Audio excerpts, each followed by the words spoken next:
Hallo und herzlich willkommen zurück zu einem neuen Flive Online-Flive PC-Video. Heute mit einem neuen Event, dem Wochenend-Event, weitere Power-Ups im Überfluss und dem April-Gutschein, der einfach aprilcoupon.de heißt. Ist auch lustig, Gutschein für die USA, aprilcoupon.de. Also falls ihr noch nicht eingelöst habt, löst ihn auf jeden Fall ein. Dann haben wir wieder das Power-Ups im Überfluss-Event mit den neuen Belohnungen, den guten Belohnungen quasi. Und ja, ist ganz cool. Und dann haben wir noch das Frühlingsevent 2024, das neue Event eben. Und ja, das ist ganz normales Farm-Event. 2024er Seedlings müssen wir farmen. 20 davon können wir gegen Seed Pouch eintauschen. Darin sind dann verschiedene Items drin, die man wiederum gegen Boxen eintauschen kann. Und die Boxen sind basically einfach riesige Random-Boxen mit übermäßig viel Power-Ups. Ich habe es mir jetzt ehrlich gesagt gar nicht so genau angeguckt, ob für mich irgendwas dabei wäre. Also mir ist jetzt zumindest nichts direkt ins Auge gesprungen. Für mich wahrscheinlich eher ein Event, wo ich wahrscheinlich alles verkaufen werde, weil ja, Tritium Waffenbox, Guardian Weapon Box, weiß gar nicht, ob die überhaupt noch beliebt ist, wegen dem Wand wahrscheinlich schon. Ja, wie gesagt, ist jetzt für mich eher nicht so ein interessantes Event leider. Gibt auch, soweit ich das gesehen habe, keine CS-Sets. Überwiegend, wie gesagt, Power-Ups. Und dann haben wir noch die doppelte Drop-Veranstaltung für Eventgegenstände, immer an den Wochenenden von dem Event. Und dann ist hier noch so ein Hinweis, außerdem können Sie von den Monstern 15 bis 190 2024, 2024 doppelt gemoppelt Conepine Fur Persimmon Pine Box erhalten. Also anscheinend kann man wohl am Wochenende die Boxen auch direkt droppen, wenn ich das richtig verstehe. So steht das da zumindest. Also mal gucken, ob wir jetzt gleich eine droppen werden können. Und ja, reden wir gleich über das Event. Ja, ich habe jetzt mal kurz ein bisschen die Drop-Rate abgecheckt. Und yo, das geht ganz schön ab, muss ich sagen. Also nicht nur, dass wir die Boxen tatsächlich direkt droppen, wir droppen sie halt fast häufiger als die normalen Event-Items. Also ich habe jetzt von jeder Box fast 20 Stück bereits und erst 71 von den regulären Event-Items. Was fast schon ein bisschen lächerlich macht, um ganz ehrlich zu sein. Aber hey, I take it. Also es ist actually ganz cool. Umso bescheidener natürlich, dass mich das Event an sich überhaupt nicht interessiert. Leider. Ist auch wieder sehr viel seelengebundenes Zeug dabei. Deswegen, ja, werde ich wahrscheinlich alle Boxen verkaufen, schätze ich mal. Aber ja, warum nicht? Mein Gott. Also ich nehme es auf jeden Fall. Habe auch schon ein paar von meinen Easter Eggs verkauft, habe jetzt auch mal ein bisschen mein Inventar gecleared so und nach dem letzten Box-Opening und sammle jetzt auch ein paar von diesen Power-Ups vom Power-Ups im Überfluss-Event. Es ist jetzt halt die Frage, wie oft dieses Power-Ups im Überfluss-Event kommt, weil es ist irgendwie innerhalb von 3 Wochen 3-mal oder so gestartet. Was auch ganz lustig ist. Gut, einmal war es noch die alte Version, dann haben sie es überarbeitet und jetzt zweimal die neue Version, mehr oder weniger. Aber ja, mal gucken. Ist auf jeden Fall alles nicht schlecht, würde ich sagen.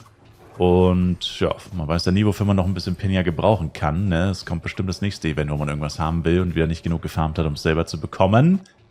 Und dann kann das Penia ja auch nicht verkehrt sein, was man jetzt hier verdient. Und ja, ist eigentlich ganz cool. Die Idee, dass man direkt Eventboxen droppt, wäre einem halt auch so, oder mir zumindest eigentlich niemals in den Sinn gekommen, ehrlich gesagt, weil es einfach so, es ist einfach so surreal, so absurd fast schon. Wenn man von Flive Universe kommt, was ich ja überwiegend spiele, dann ist es halt einfach so, wenn da mal Farm-Events sind sowieso extrem selten. Ich glaube, dieses Jahr war 1 oder so bis jetzt und wir haben ja schon April. Da sind meistens andere Events wegen den Bottern. Und da ist es halt einfach so, da farmst du 500, also ich schwöre, da farmst du hunderte bis wenn nicht sogar tausende Monster, um zum Beispiel hier wie bei den Easter Eggs oder so, 20 Easter Eggs zu droppen, damit du dir eine Easter Box oder ein Easter Basket, whatever, holen kannst. Also es ist richtig absurd quasi. Du spielst stundenlang und kriegst 2, 3 Eventboxen oder so. Also es ist kompletter Schwachsinn. Fühlt sich sowas von nicht belohnend an. Das ist richtig kacke. Und das ist halt literally das so ziemlich genaue Gegenteil davon. Du spielst 10 Minuten und droppst einfach über 100 Eventboxen plus nochmal über 100 Event-Items, wofür du dir wiederum Boxen holen kannst und so weiter. Also es ist halt crazy, kann man sagen. Wobei man das natürlich bei dem Event sagen muss, gut, man muss jetzt allein schon 20 Mal dieses Item einmal haben für diese Seeds. Und die muss man ja wiederum eintauschen gegen die Boxen. Also zugegebenermaßen, wenn du die Boxen nicht direkt droppen würdest, vor allem an den Wochenenden, dann wäre das Event wahrscheinlich gar nicht mal so gut, weil dann müsstest du ja auch tausende Monster töten, um da mal ein bisschen was vorzeigen zu können. Aber gut, offensichtlich ist das Event ja auch so ein bisschen so ausgelegt. Und ja, wie gesagt, also es ist einfach irgendwie eine coole, absurde, aber irgendwie auch, ja, coole, gute Idee. Aber, wie gesagt, bei solchen Events macht das halt auch durchaus Sinn, weil was willst du hier bei einem Event, wo es ja, würde ich jetzt mal behaupten, überwiegend um Power-Up, wo zum Teufel kommt dieser Janisse her, überwiegend um Power-Ups geht, wenn nicht sogar fast ausschließlich, weil was war jetzt großartig sonst drin, Old Guardian Weapon Box vielleicht oder so, da macht es ja auch keinen Sinn, wirklich die Boxen zu gatekeepen oder zu sagen, ja, davon kriegst du jetzt nicht so viele. Bei den Easter Eggs ist es fast ein bisschen krass. Easter Eggs droppen im Verhältnis wirklich fast gar keine. Aber gut, ich persönlich habe kein Interesse daran, deswegen kann es mir egal sein. Außerdem gibt es ja noch die Osterhasen. Aber ja, ich meine, bei so reinen Boxen, wo jetzt nichts ultra Specialists drin ist, also kein neues CS-Set, kein neues bestes CS-Set, kein neuer Schmuck oder sonstige Sachen, die man manchmal von Events bekommen kann. Und da macht es ja auch durchaus Sinn, weil, wie gesagt, was für eine Logik hat man dahinter, wenn man sagt, ja, von den Boxen kannst du jetzt, wenn du 10 Stunden farmst, maximal 50 Stück bekommen und aus jeder zweiten Box kriegst du 2, 3 Power-Ups. Die sind halt innerhalb von einer Woche, wenn man die wirklich aktiv benutzt, diese Power-Ups, wenn man sie aktiv braucht, sind die halt innerhalb von kürzester Zeit komplett verbraucht. Und dann ist es halt kompletter Schwachsinn, dass du sagst, ja, davon kriegst du jetzt nur 50 Stück, obwohl sowieso eigentlich nur Power-Ups drin sind. Gut, nur Power-Ups in Anführungszeichen, aber ja, denke ich mal, passt schon so. Ist halt immer schade, wenn man es dann selber nicht braucht, weil dann kann man das Event nicht so genießen. Andererseits ja, brauche ich einfach meinen Inventarplatz vielleicht auch für andere Sachen und will nicht nur mit 10 gebundenen Zeug rumlaufen und die Power-Ups brauche ich eigentlich auch nicht zwingend. Wobei ich jetzt am Wochenende vielleicht mal ein paar anschmeißen werde von den neuen Power-Ups, mal ein bisschen was ausprobieren. Ich habe auch gesehen, dieser 2. Jahrestag-Ballon. Bin ich mir gar nicht mehr sicher, ob ich das Item überhaupt kannte vorher. Ich meine, ich habe einiges tatsächlich vergessen, beziehungsweise man denkt halt nicht mehr dran, erst wenn man es wieder sieht oder so, dass es das überhaupt gibt. Aber hier 2. Jahrestag-Ballon bei Nutzung Item-Drop-Rate +2 hält einen Tag. Also ehrlich gesagt sagt mir das gar nichts. Also kommt mir auch gar nicht bekannt vor, das Design davon. Aber ja, cooles Item auf jeden Fall. Was mir auch aufgefallen ist, hier war noch 10 Q-Amplification 1 Stunde Scrolls. Oder sind die von dem Coupon? Ich weiß gar nicht, habe ich den Coupon überhaupt eingelöst? Muss ich auch nochmal gucken. Vergesst auf jeden Fall nicht, den Coupon einzulösen. Könnt ihr noch den gesamten April machen. Und, ach nee, das war von dem letzten Coupon, glaube ich. Stimmt, weil ich jetzt wieder Inventarplatz hatte und mich neu eingeloggt hatte. Naja, genau, okay. Passt schon. Aber ja, die habe ich auf jeden Fall auch noch bekommen. Ich habe immer noch keine Amplis benutzt, by the way, auf dem Char. Ich wurde auch letztens angeschrieben und gefragt, dass ich doch nochmal einen neuen Char auf Live PC machen soll. Ja, das hier ist der Char von Live PC, by the way, den ich mir gemacht habe. Ist doch nicht so lange her. Ein paar Monate. Also, denke nicht, dass ich mir zeitnah nochmal einen neuen machen werde. Weil, ja, warum? Ich habe jetzt extra so gespielt, dass der Char hier uns nicht davonläuft. Wir sind immer noch nicht mal Master gekommen. Wenn kein XP-Event ist, dann kriege ich auch richtig wenig XP. Achso, ja gut, jetzt kriege ich gar keine XP, Leute. Ich habe gerade auf die XP geachtet. Ja gut, ich kann mal die Party verlassen. Un Momento mit dem Seraph. War ich jetzt in der Party, weil ich zu faul war, immer raus und rein zu gehen. Ja, 0,03 ist... Aber das ist sogar XP-Event, ja. Also normalerweise, wenn jetzt kein XP-Event wäre, die Mobs sind sogar noch 2 Level über mir, dann kriege ich ja legit 0,01% oder so. Das wird sich ja noch ewig hinziehen, bis wir Master werden. Wie gesagt, ich pushe es auch nicht. Als Master wird es dann nochmal langsamer gehen. Und ja, also wie gesagt, ich habe es nicht eilig mit dem Char. Es bringt mir nichts, wenn ich jetzt hier Hero Rush oder so. Macht einfach irgendwie keinen Sinn. Und ja, ich meine, so langsam hätte ich tatsächlich Bock auf Master. Tower B5 geht mir mittlerweile schon noch ein bisschen auf die Nerven, weil ich hier gar nicht so lange war. Bei Mammuts war ich deutlich länger. Aber ich mag den Tower einfach nicht so sehr. Ist irgendwie... Also auch wenn er von der Mobdichte... Also ich finde sogar das Beste am Tower actually ist nicht mal unbedingt die Mobdichte. Also die Mobdichte ist echt gut, versteht mich nicht falsch. Also man sieht sie eigentlich, man hat immer ein Monster in Reichweite eigentlich. Man muss nicht so viel laufen.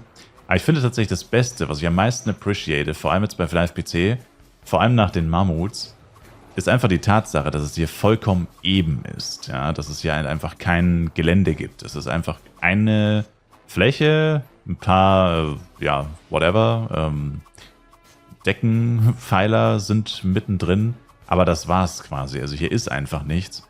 Und was bei den Mammuts halt extrem genervt hat, das hat man gleich auch in einem anderen Video bzw. Stream gesehen, war halt, dass die Mammuts, wenn sie zum Beispiel an einem Berg standen, an einem Abhang, und du hast sie weggecrittet und sind in der Luft gestorben, dann sind halt immer die Drops in der Luft gewesen. ultra nervig. CS-Pad hat rumgesponnen, du musstest springen und die Drops irgendwie in der Luft aufheben. Dadurch, dass ich einige Items liegen lasse, hast du dann immer das falsche Item im Visier gehabt, konntest nicht das Item aufheben, was das CS-Pad blockiert hat und so weiter. War schon recht nervig, muss man sagen. Solche Sachen kommen halt, wenn man dann ja Hügel und wie gesagt so Gefälle hat und whatever. Das war dann halt schon ziemlich nervig und das hast du hier zum Beispiel gar nicht. Das Schlimmste, was dir hier passieren kann, ist eigentlich, dass ein Monster quasi in die Wand gecrittet wird und dann noch stirbt. Dann kann es vielleicht mal sein, dass das CS-Pad daran hängen bleibt. Passiert aber auch eigentlich relativ selten, muss man sagen. Und das war es eigentlich so. Das ist eigentlich so das Schlimmste, was passieren kann. Und ist bei den Captain Gorgoth dann nochmal besser, weil da sind die ja noch ein bisschen weiter verteilt. Bessere Mobdichte, stehen ein bisschen besser in der Raummitte als jetzt hier vielleicht, wo sie doch überwiegend oder zum Großteil am Rand stehen. Aber ja, wie gesagt, die Mobdichte finde ich jetzt hier gar nicht mal das Allerbeste. Aber grundsätzlich bin ich einfach kein so großer Fan vom Tower. Ich habe so viele Stunden im Tower verbracht früher. Ich kann es irgendwie einfach nicht mehr sehen. Aber das geht eigentlich für alles, muss ich sagen. Also es gibt eigentlich nichts, worin ich in dem Game noch keine hunderte Stunden verbracht habe, gefühlt. Von dem her, ja, schwierig. Aber es ist echt crazy. Also wir haben jetzt von jeder Box über 50 Stück gedroppt. Es ist absurd. Es ist einfach nur absurd. Ich weiß noch, so ein ähnliches Event lief mal irgendwann, als ich in Mars Dungeon gegangen bin und mit meinem Yggdrasil, mit meinem Ranger auch irgendwas gefarmt habe. Irgendwelche Event-Items. Da hatte ich auch irgendwie innerhalb von kürzester Zeit irgendwie 5 oder 10 Boxen gedroppt, wo ich eigentlich nur ganz kurz Damage-Test oder irgendwas gemacht habe. Also ich weiß gar nicht mehr, wegen was ich da drin war. War auf jeden Fall super kurz, ein super kurzes Video oder so. Und ja, so ein ähnliches Event lief da schon mal. Und damals habe ich das gar nicht so richtig realisiert, weil ich halt nicht wusste, was es war, was diese ganzen Items sind. Was ist das denn hier? Blockrate plus 5? Oh, okay, das brauchen wir tatsächlich nicht. Zauberzeit. Nope. Nein, danke. Und jetzt erlebe ich es nochmal hautnah, aber mit einem ja, richtigen Farm-Char und das ist schon wirklich insane. Also crazy, crazy, crazy. Das fühlt sich halt einfach gut an, ne, muss man sagen. Auch wenn man weiß, okay, die Boxen werden jetzt natürlich nicht viel wert sein, logischerweise, weil ich meine, was kann man jetzt realistisch in so einem Wochenende farmen, wenn jeden Tag, keine Ahnung, seine 3-4 Stunden spielt. Ich meine, das ist ja Wochenende, da kann man ja ein bisschen mehr zocken, ein bisschen mehr farmen. Was kriegt man hier zusammen? 2000 Boxen, na gut, 2000 vielleicht ein bisschen übertrieben, aber ja, 500 bis 2000 Boxen sind auf jeden Fall möglich, je nachdem wie viel man dann spielt und das jedes Wochenende 4 Wochen lang. 4 Wochenenden lang, das ist halt geistesgestört. Also natürlich werden die Boxen dann logischerweise nicht sehr viel wert sein, die Event-Items natürlich auch nicht. Und ja, wobei doch, die Event-Items, ach so, ja gut, okay, die Event-Items haben ja wieder eine andere Bedeutung, weil die Eintausch-Items haben ja auch einen Effekt, ne? Stimmt. Na ja, gut, dann könnten die Event-Items sogar einen deutlich besseren Wert haben als die Boxen, theoretisch. So ich so drüber nachdenke. Auch interessant. Damn. Ja, sehr interessantes Event auf jeden Fall. Wenn man Power-Ups liebt, vor allem. Naja, auf jeden Fall, ja, laufen jetzt 2 Events, die werden wir farmen. Und dann sehen wir uns hoffentlich im nächsten Flive Universe, Flive PC, Flive Online Video oder gerne auch im Livestream wieder. Ich sage danke fürs Zuschauen. Bis zum nächsten Mal, haut rein und ciao, ciao.